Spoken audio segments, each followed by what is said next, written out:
Campaign 2018 is sponsored by Wisconsin Hospital Association, Wisconsin Counties Association, Wisconsin Realtors Association,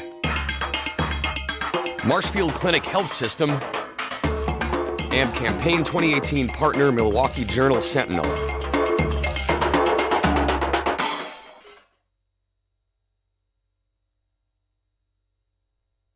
WisconsinEye coverage of the 2018 elections continues at the Milwaukee Public Library. Julie Henszey of D-Wauwatosa is a Democrat running in the 5th Senate District. Julie, welcome to WisconsinEye. Thank you, Steve. I give up. How does leading trips to the Grand Canyon relate to running for the state Senate? Thank you for asking. So, one of the things I do, I work for myself, and I guide trips into the rugged backcountry of the Grand Canyon. All the way down? All the way down. And so I've been doing this for about 8 years, and I design and then lead the trip. So I'm the cook, I'm the driver, I'm the nurse. I'm actually a certified wilderness first responder because these are harsh conditions. And I take 6 people that don't know each other, and we take this trip together. We have to be self-contained, and we have to navigate issues together as a team. So it's really important that I provide an environment where people can start to trust each other, understand each other, and then we are in the best place to navigate challenges together. And some of these obstacles that we have to confront seem insurmountable to certain members of the team. And that's when other people step up and help so that we all move forward together. I would never think of leaving anyone behind in the Grand Canyon. That would not be right or in anyone's best interest. And how that translates to our society today is that I don't think that we can afford to leave anybody behind, nor is it right. I mean, everyone is better off when we all move forward together. And so I see a path forward that we can all take. We can navigate obstacles together, and we can face these challenges and fix our problems. Well, thank you for some of these specific goals on your website. Talk about healthcare, because you believe universal access? Healthcare for all? What's the right phraseology? Right. I believe that healthcare is a right, not a privilege. And when we have sick people in our community, it's a drain on the community in one way or another. So we need to find a way to provide affordable, accessible healthcare. And we really should have taken the Medicaid expansion money. We're depriving people of insurance that they could have had otherwise. And I've lived in 3 other countries, and we are the only modern country that can't figure this out. Until we get to a universal, if we get to a universal healthcare system, some steps beforehand, does state government have a role in retaining and recruiting healthcare professionals like physicians and nurses? And do you mean in rural areas or areas where it might be harder to? Just statewide, yeah. And then we'll get to some of the rural issues. Right. If it's hard, we need to have services and specialists within an area, either within a community that's large enough or a drivable distance. I grew up in a very rural area, so I know what that's like. I'm not sure exactly what the solution is for getting people into these areas. Mm-hmm. So I think that needs to be explored more and for us to look at all the options. And that'd go for the rural areas where you have older demographic, less household income than the state average, young people leaving, so the same right. Same thoughts, same goals? It goes back to the Grand Canyon. We can't afford to leave people behind.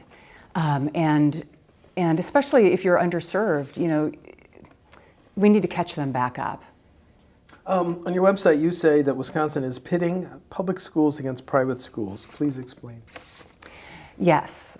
So private and public have lived and cohabitated peacefully for generations, but in the last 7 years, we have been funding 2 separate school systems, and that's not sustainable in the long term.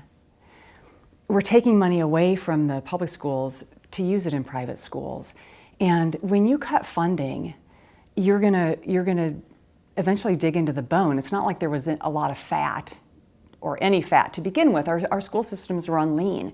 So we are cutting the legs out from under the schools and jeopardizing our kids' ability to learn. I mean, if you don't have teachers that feel like they're empowered to teach and have the resources they need, then we're doing a disservice to students. If we have too big of a class size, I mean, I know a teacher was telling me she didn't have enough desks for her students. And so she went out and bought carpet pads, these were young children, for everybody to sit on for the first 4 months.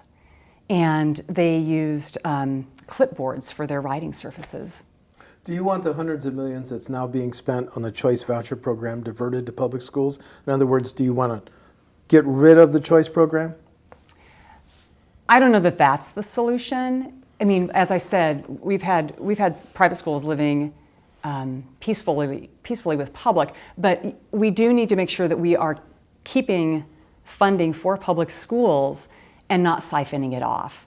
You know, we got here through a decade of going down a certain path. We need to all sit down together to explore how to get back on the right path again. So I'm not going to commit to, you know, I don't know exactly what the solution is, but we need to start valuing our public schools again and funding them adequately. You say on your website that you support the right to organize. Is that a reference to Act 10? Would you like to go back to collective bargaining for public employees? Absolutely. Okay. Absolutely. The impact, and I alluded to this earlier, it's like falling dominoes. You make the first huge decision and it has all these other ramifications that maybe people don't see initially.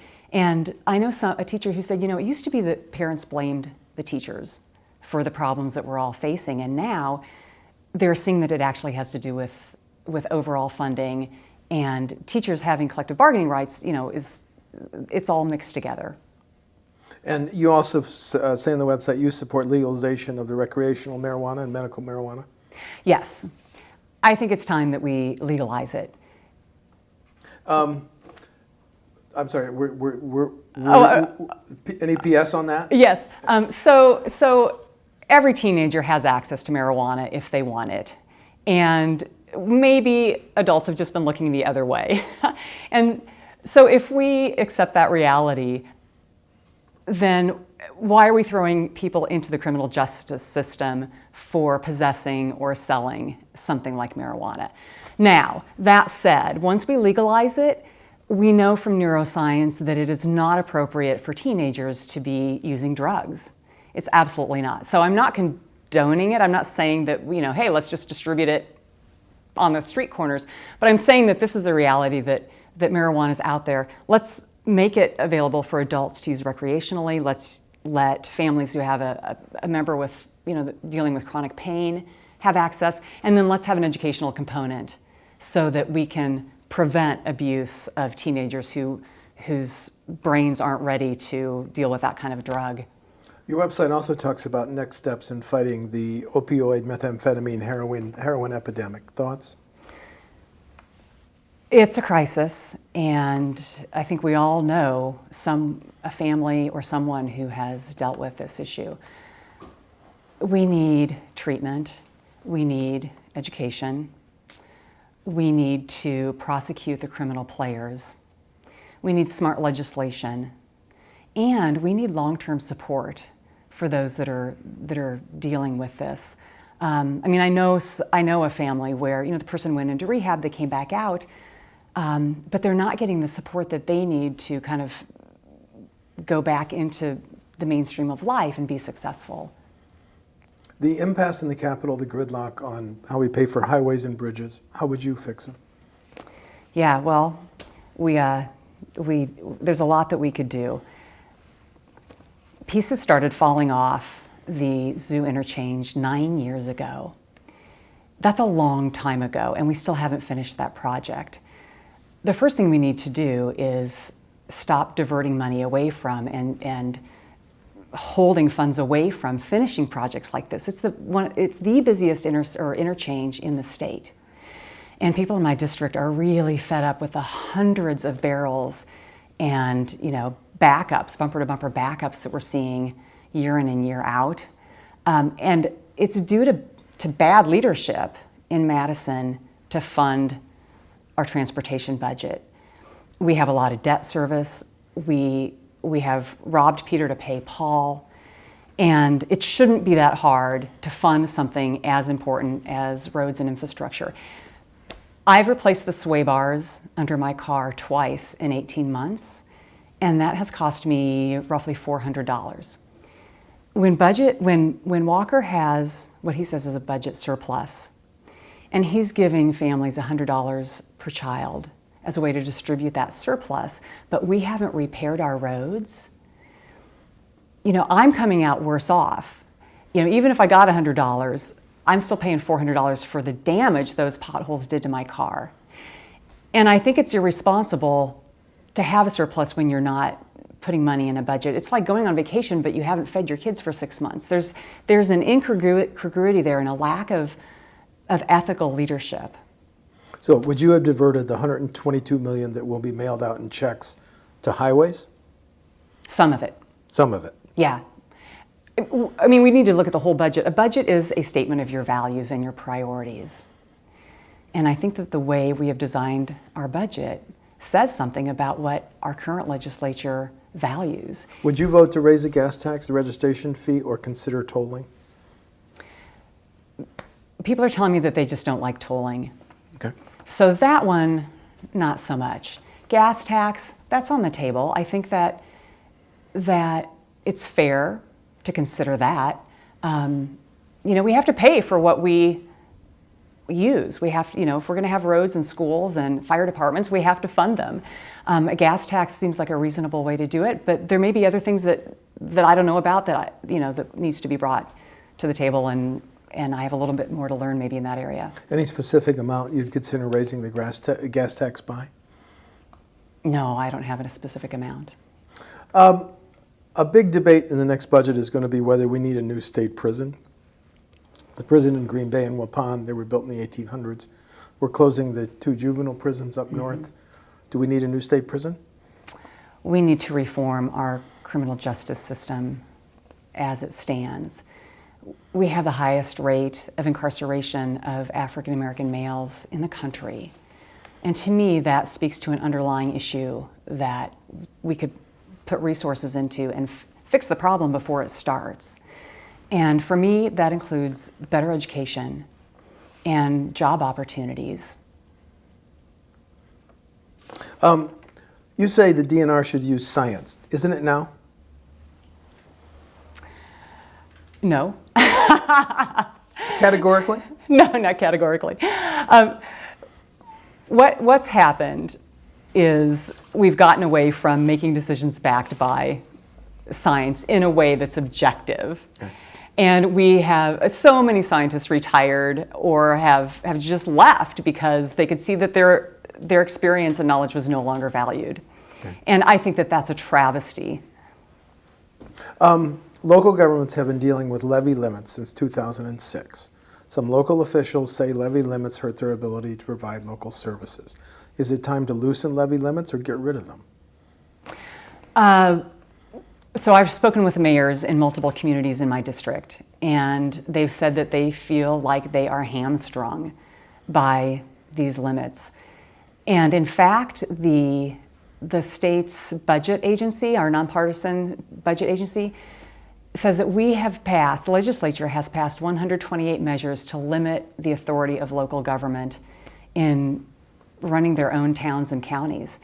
And to me, that is the bigger issue, is that how can we not let local authorities manage their own cities, villages, and counties and have the autonomy to do that? Creating all these restrictions is unnecessary and feels like more of a power play than wanting what's best for a community. So yes, I have a problem with those levy limits, and mayors feel like they could do a lot more if it was different. UW system funding, we're in the 6th year of a freeze on resident undergrad tuition. Should the freeze extend to into a 7th and 8th year? I am happy that we're trying to control the cost of tuition, and so let's make higher education affordable. But on the back end, we need to make up for it. You can't just slash, not have as much revenue coming in and then provide the same services. I think that the same goes with public education. When you invest in opportunities for kids to have the highest quality education they can, and it's accessible, right? Then you're building a strong, talented workforce that then fuels a vibrant economy, which then gives, creates more job opportunities. And I think that there's a direct connection between these. And to underfund the next generation of leaders and job creators is just counterintuitive.